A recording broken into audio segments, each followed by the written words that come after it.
ឃើញនៅលើបណ្ដាញសង្គម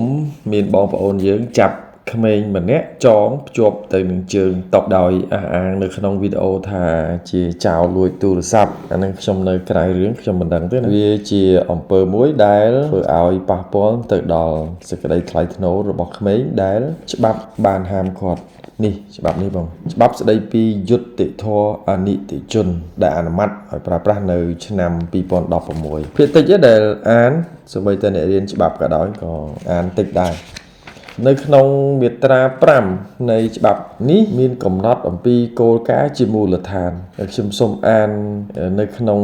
ត្រេមួយនេះណាកន្លែងខ្ញុំ highlight ពណ៌នេះត្រូវអនុវត្តការចាប់ខ្លួនការឃាត់ខ្លួនការឃុំខ្លួននិងការសម្រេចផ្ដន្ទាទោសអនិច្ចជនជាវិធានការចុងក្រោយនិងមានរយៈពេលខ្លីបំផុតដែលអាចធ្វើទៅបានត្រេមួយទៀតដែលខ្ញុំគូសពណ៌ពីលើដែរមិនត្រូវបញ្ចេញ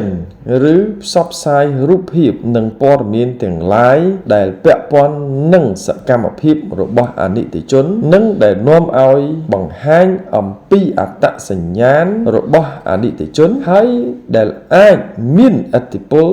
លើសម្បទាកុមារក្នុងការទទួលបាននៅការអប់រំការងារការស្នាក់នៅឬសុវត្ថិភាពការផ្សព្វផ្សាយរឿងក្តីអាចធ្វើទៅបានលុះត្រាតែមានការអនុញ្ញាតពីព្រះរាជអាជ្ញាដើម្បីផលប្រយោជន៍សាធារណៈប៉ុណ្ណោះប៉ុន្តែមិនត្រូវបង្ហាញអំពីអត្តសញ្ញាណរបស់អនិច្ចជនឡើយ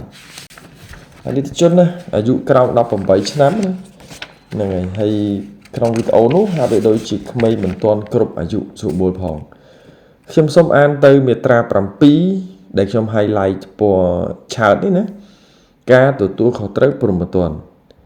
ជាគោលការណ៍ច្បាប់នីតិភាពនៃការទទួលខុសត្រូវព្រហ្មទណ្ឌត្រូវបានកំណត់ចាប់ពីអាយុ18ឆ្នាំឡើងទៅប៉ុន្តែតុលាការអាចប្រកាសទណ្ឌកម្មព្រហ្មទណ្ឌទៅលើអនិច្ចជនអាយុចាប់ពី14ឆ្នាំឡើងទៅប្រសិនបើកលៈទេសៈនៃបទល្មើស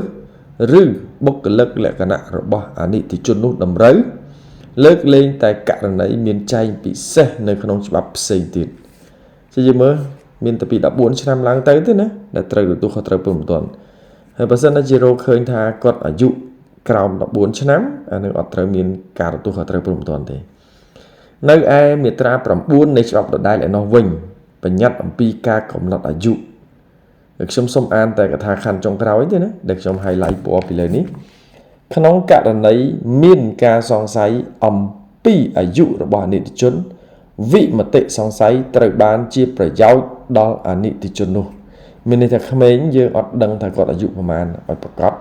មើលទៅក្មេងមែនតើមិនដឹងថា14ឬក៏ក្រោម14អញ្ចឹងវាជាវិមតិសង្ស័យហ្នឹងមិនមែនសង្ស័យគឺវិមតិសង្ស័យអញ្ចឹងត្រូវបានជាប្រយោជន៍ដល់អនិច្ចជននោះហើយសូមអានច្បាប់ទាំងអស់គ្នាអ្វីដែលខ្ញុំអាននេះគឺជាច្បាប់ទេមិនមែនជាអារម្មណ៍របស់ខ្ញុំទេបាទ